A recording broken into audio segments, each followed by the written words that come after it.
guys, this is Rick coming at you with Weed to No Basis, the podcast for all things cannabis business related. Are you an entrepreneur? Have something you wanted to create, something you wanted to bring to life in the cannabis industry? Maybe you've always wanted to partake in one of the biggest industries in modern day history. This is the podcast to listen to. Thank you, guys. I'm so glad to be here. My goal for this talk is to make everyone in this room pay attention to what I'm saying. This is a really, really hectic environment, but if you are running a business or you are branding yourself personally or you're just trying to find yourself in this world, this information is vital to you. So let me tell you a little bit about myself. I am the CEO of Soul Marketing. We have a booth over there, so if you're interested in picking up either of the books or learning more about what we do and how we might be able to inspire you to create a brand that gets your customers laid, you can talk to the gang over there. I wrote these two books. The first one is called Branding is Sex. Get your customer laid and sell the hell out of anything. Yes, I am the person who's brave enough to write a book that has both the words sex and laid in the title. My parents are so proud. And then my newest book is called Irrational Loyalty, Building a Brand that Thrives in Turbulent Times. So I wrote these two books. They're bestsellers. We also have them here today if you want to get yourself a copy. So I'm going to just cut right to it. This idea of irrational loyalty is available to any company, any person, in any category, any place in the world. What I mean by irrational loyalty, let me ask, anybody here an iPhone user? Raise your hand if you use an iPhone. What if I took that thing away from you? Yeah, you wouldn't be able to exist. The idea of irrational loyalty is that you are so indelibly bonded to a brand that you'd feel like you were cheating on it if you were to choose another. So I always tell this story about how when Samsung came out with like a really great piece of competing equipment, I went straight to the local Best Buy store and I was like, I'm gonna go try out that Samsung Galaxy S whatever. I held that thing in my hand, very educated salesperson told me all about it. Better features, more memory, faster, lower cost. I didn't have to camp out in front of the Apple store to get my hands on one, right? Yet when I held that thing in my hand, I felt dirty. And I turned around, I went to the Apple store and I bought myself a new iPhone. That is the very definition of irrational loyalty. I see a lot of you nodding your heads. So we're here in Texas, and you guys probably know this story as well as I do, but what can we learn from a brand that literally killed its customers? Y'all know this brand, right? Bluebell. Bluebell, they tried to effing kill us, didn't they? Yet we still love them. I don't know about y'all. After Bluebell was off the market for 2 years, when they came back on the market at my H-E-B store in Austin, Texas, people were lined up out the door, down the street, around the corner to get their hands on half a gallon of ice cream. Does anybody know what flavor it was? It was vanilla. It was vanilla. So how is Bluebell ice cream able to engender that feeling of irrational loyalty? It's because it's not just ice cream. Bluebell doesn't market itself on the basis of, we have sweet, we have cold, right? Bluebell is a brand, and when Bluebell had the most devastating of brand disasters that any brand could ever have, but killing customers with a terrible strain of listeria that broke out in one of their manufacturing plants. They closed down that plant for 2 years. They took full responsibility. They communicated with the public. They were accountable. They apologized. They showed regard for humanity. They continued to pay their employees the entire time that the plant was closed. And when they came back on the market, did we shun them? No, we didn't. We waited in line to get our hands on half a gallon of vanilla ice cream. So that's the condition of irrational loyalty that's available to every business and every individual in this room. So I want to talk about what a brand is. So Michael said that this was the branding masterclass uncensored. We're going to go fast and we're going to go hard, right? What is a brand? So a brand, people tell me all the time, they think it's your logo or it's an advertising campaign. It's your packaging. I'm here to tell you that a brand is much more than that. A brand is the collective emotional response to your product or service. There's no other function in business where we get to use the words love and hate, right? And there's no other function in your business where people are well-meaning, unsolicited givers of advice, right? Like, we should do this, make the logo bigger, make it spin, make it yellow, right? Nobody's going to the accounting department saying, like, add these numbers like this, are they? No, they are not, right? And so it evokes all kinds of emotion. People are bonded to brands, and I've seen people come to fisticuffs fighting over which brand of something is better than another, right? If you identify as a Coke person versus a Pepsi person, or if you align yourself with the San Antonio Spurs, you are experiencing the very essence of branding. So a brand, it's expectations, it's memories, it's a relationship. Branding is love. This is the love relationship for your business. And ultimately, branding is meaningful differentiation. So it's not enough in any business, the cannabis business or otherwise, it's not enough to just be different. You have to be meaningfully different. If you know what I mean, is anybody else here a home cook? I like to cook at home, right? I've got a salad spinner, I've got a salad shooter, I've got 3 different kinds of mandolins, I have a food processor, I have a Ninja blender, I have 14,000 different varieties of implements that I can use to make food smaller, right? And at the end of the day, the thing that I use every single day is the same really effing good chef's knife. You know what I'm talking about, right? It is not enough to just be different. You have to be meaningfully different. And we're in a crowded room where there are a lot of fantastic businesses that are doing a lot of the same things. I see a lot of the same products with similar functional benefits, yet all of the brands stand out. So branding is what makes a Mazda not a Land Rover, right? That's what we're talking about. Ultimately, a brand is a promise. It's the promise of the ultimate benefit that you provide to your customers. A brand is about your customers. It's not just about you. So I like to show some examples of brand promises that people might be familiar with. I've had the occasion to stay at a Ritz-Carlton resort. I'm a professional speaker, right? I travel all over the world. Sometimes I get to stay at really, really nice places that I couldn't otherwise afford personally. And I went to a Ritz-Carlton resort. The brand promise for the Ritz-Carlton brand is we are ladies and gentlemen serving ladies and gentlemen. And if you've never been to a Ritz-Carlton resort, you feel that with every touch, every experience in Ritz-Carlton, from the smooth sheets to the way they serve you in the restaurant, to the way they greet you when you come in the door. So a couple of summers ago, I got to speak at a conference in Puerto Rico where they put me up in a Ritz-Carlton resort just outside of San Juan.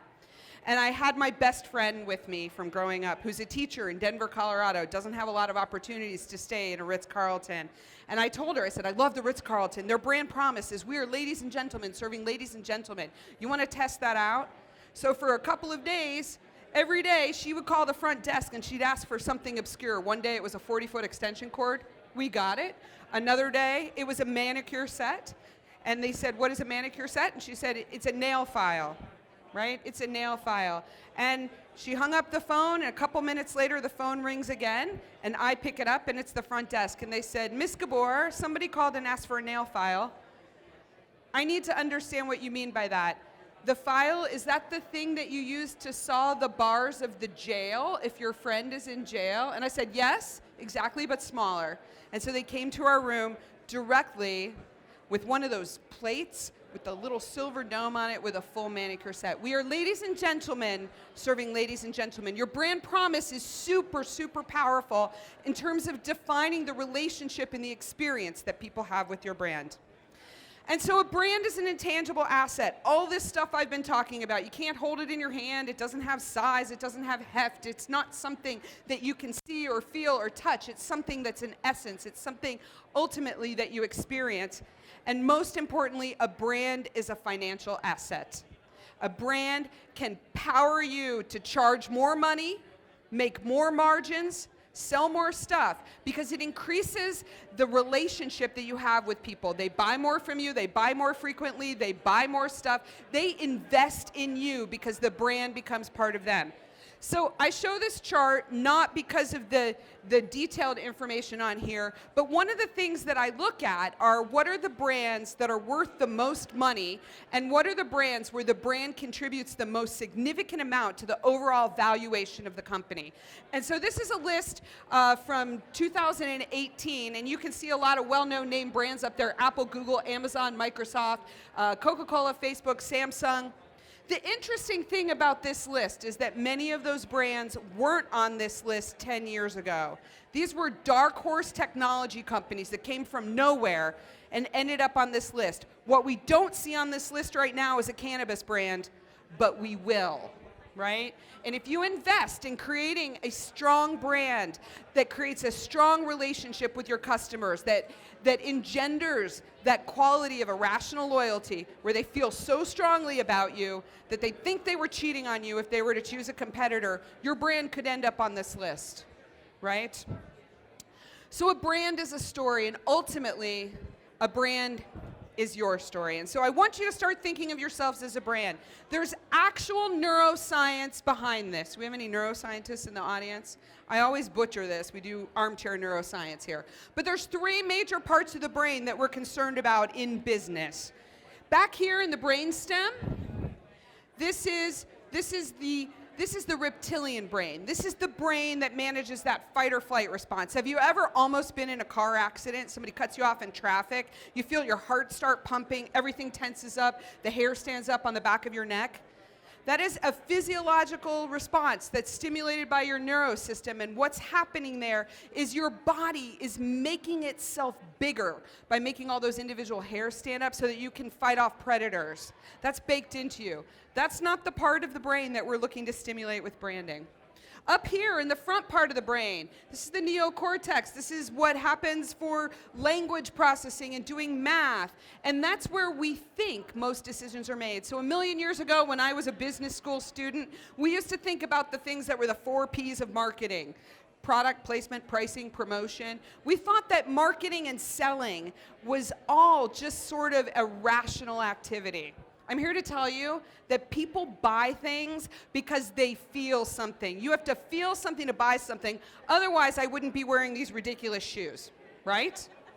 Right? You believe me? So the part of the brain that gets activated with branding is the gooey center, the limbic system. It's the part of the brain that gives people the feels, right? You have to feel something to do something. And why is that important? That's because 98% of what your brain, every one of you in here, 98% of what your brain is doing right now is not paying attention to me. I only have 2% of your brain to work with because 98% of what your brain is doing is digesting your food. It's metabolizing the booze you drank last night. Neuroscientists at Harvard University have been working on the limbic system for a long time. This guy, Antonio Damasio, has done some research where he found people with broken center brains, people who had broken limbic systems, who had basically lost the ability to feel. And I'm not just talking about my ex-husband here. Found those people, he couldn't even make an appointment with them. So you have to feel something to do something. Do you guys agree with me? So branding, what branding does is it tells a very quick story that people know instantly what that product is about, what that company is about, what that essence and that experience is about. So let's say somebody cuts you off in traffic, to go back to that example, and they're driving in a BMW. What's the first thing you think? Asshole, right? Asshole. It's a very, very strong brand association. Like, he didn't buy that car because he wanted it to say about him that he was an asshole. He wanted it to say about him that he had arrived. But when we get brand associations, and that is a universal brand association, by the way, I told you I speak all over the place. If I ask, somebody rolls up next to you in a BMW, what do you know about them? Universally, people say asshole. That is the essence of branding. You have a brand whether you like it or not, so it's important to grab control of it, because a brand is a construct that's made up of 2 pieces. One piece, think of it as the yin and the yang. One piece is the identity, which is the part that you own, and I guarantee you that BMW did not set out to make their identity be asshole, but the other part is the image, and the image is the part that everybody else owns. So a brand is about other people. It's not entirely about you. So I'm telling you right now, if you're running a business right now and you haven't thought about branding, you have a brand whether you like it or not. And likely, if you leave the brand up to other people, you're not going to like the outcome, right? You could be like United Airlines. You guys know these guys? right? So there's a picture up here in the upper left-hand column. You probably remember 2 years ago, United Airlines dragged that poor Dr. David Dow out of his seat on that plane, and they dragged him down the aisle, and he bumped his head, and there was blood, and then Twitter video, and it went out over the airwaves, right? And within 20 minutes, everyone in the known universe knew about Dr. David Dow, right? I told you that a brand promise is a very, very powerful thing. United Airlines' stated brand promise is to be the most caring airline in the world. I'm sorry, if you're the most caring airline in the world, do you grab that guy and pull him out of his seat and drag him down the aisle? No, you do not. If you're the most caring airline in the world, do you mistakenly send somebody's family dog to Japan? No, you do not. If you are the most caring airline in the world, you don't put somebody's family pet in an overhead bin, right? The brand promise is so powerful. You have to have one. It has to be about other people. You have to manage it. And ultimately, you have to empower every single person in the organization, from the lowest to the highest. So if you're the founder of the company, or you're a person who is just selling in a retail store, everybody must be empowered to deliver on that brand experience, or you get the disaster that was created by that gate agent at United Airlines because she was not empowered to deliver on United Airlines brand promise. So I've told people this, and I have it on pretty good authority from a friend who's a United Airlines pilot. If they are ever in an oversold situation and they come on the loudspeaker and they say, "We're looking for some volunteers. We're giving a $100 voucher and the opportunity to go out at 5:14 a.m. and no hotel. Is anybody looking to give up their seat?" Gate agents are now empowered to go up as high as $10,000. Everybody has a price to get out of their seat, right? I'm a business traveler. I was on the last flight out of Boston last night on the way home from back-to-back business trips. I was sitting in a seat. I was not about to get out of it. But I have a price. I have a price, and everyone has a price. So if you're going to be the most caring airline in the world, you must empower every human being who works in the organization to deliver on that promise. So you guys still with me? All right, so you're probably wondering, how do we do this? Maslow's hierarchy of needs. Anybody familiar with Maslow's hierarchy of needs? Remember this from high school psychology. I'm not going to spend too much time on this, but in marketing, in psychology, in business, we love our pyramids. You have to satisfy the stuff at the bottom of the pyramid before you can go up, right? So the stuff at the bottom of the pyramid, basic physiological and safety needs. Basically going to bed at night and knowing that you're not going to get eaten by a bear in your sleep, right? The stuff in the middle part of the pyramid, this is love and belonging needs and affiliation needs. People need to feel like they're part of something, like they're part of a community. And the better you feel and the more connected you feel with other people, we have the shared experience of all loving the same brand, right? That elevates our self-concept. When you get up to the top of that pyramid, you are fully self-actualized. Anybody here fully self-actualized? Anyone? Americans never say they're fully self-actualized. We have one right here. Anybody have moments of self-actualization? Have you had a feeling of self-actualization? Yes, okay, we have these moments of self-actualization, the feeling of self-actualization. For me, it's usually when I'm doing something I'm really fucking good at, right? Right, we know it. Okay, the things that we buy, that we eat, that we drink, that we drive, the businesses that we patronize, the brands that we love, the shoes that we wear, the clothes that we wear, the movies we go to, the restaurants that we patronize are all part of elevating our self-concept, right? I don't wear these shoes because they're good for my feet. I wear these shoes because they make me feel like a badass, right? Right? Exactly. So what you eat, what you drink, what you wear, what you buy, it's all part of elevating your self-concept. And so all of these cannabis businesses here, whether you serve other businesses or you serve consumers, are all part of the process of elevating the self-concept of the people who use them. Well, brands have their own Maslow's hierarchy, so I explained to you it's a pyramid because you have to satisfy the stuff at the bottom before you go to the top. Maslow's hierarchy for brands is called the brand values pyramid. Take a picture of this, business people, because this is the core of this methodology for you to differentiate your brand. At the bottom of the pyramid, this is the stuff. These are baseline requirements. These are the things that your brand has to have in order to be considered whatever it is in any category. So if you're a CBD oil or something, you have to have certain characteristics in order to be considered a CBD oil. You have to be in oil form. You have to have a delivery mechanism. You have to be safe. You probably have to be all natural. You have to have a certain amount of CBD. You have to be available in different sizes and different kinds of packages. These are the things that if Bluebell Ice Cream was marketing itself on the basis of we're cold and we're sweet, it wouldn't be Bluebell Ice Cream. So if you're currently marketing a business on the basis of cold and sweet, you're doing it wrong. The stuff in the middle part of the pyramid, these are sort of like those esteem and belonging needs. These are what we call emotional benefits. Remember I told you people need to feel something to do something?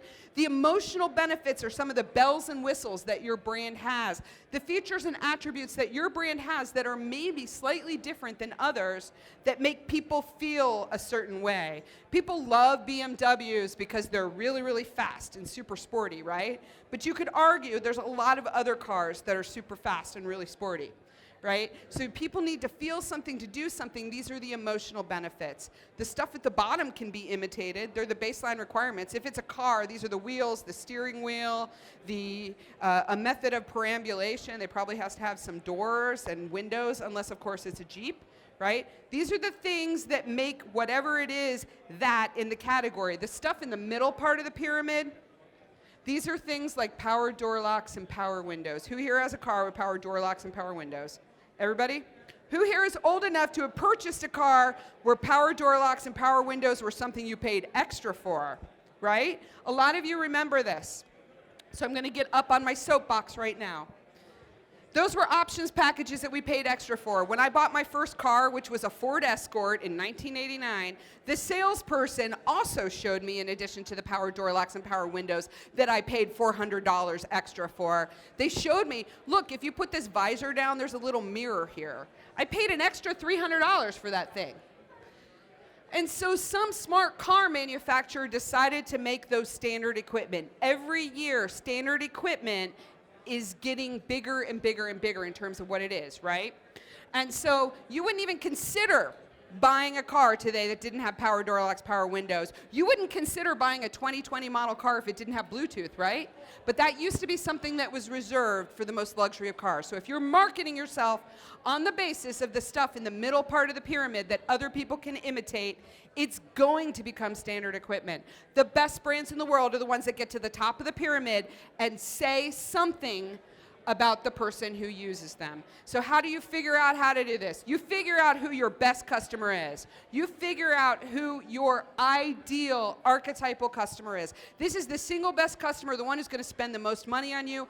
I heard Javi talking about marketing and sales up here. I heard MJ up here talking about marketing and sales. Where it starts is with figuring out who the best customer is, the one who's going to be worth the most to you over the long haul, the one who is going to buy from you again and again and again, and the one who is the most delightful to serve, the one who is going to be your brand's champion. And you point everything at that person. You do everything for that person. Because if you segment yourself too much with your brand, you're going to break the brand. It's not going to get the consistency where you have the very strong associations. So how do you do this? You get out a piece of paper and you draw it. Like draw a stick figure and you draw it and you answer these questions like what do they look like? What are they wearing? What do they drive? Where do they eat? Do they go on vacation? Do they wear Converse? Are they wearing work boots? Are they wearing shoes like mine? Like what do they really, really look like? What do they care about? What are they worried about? What are they trying to do with their lives, right? What makes them feel sexy? You need to understand every single thing about these people, and it's more than just a demographic characteristic. And then you figure out what's the most important thing to them. And how do you get to the top of the pyramid? Take these pictures real quick because this is the how-to.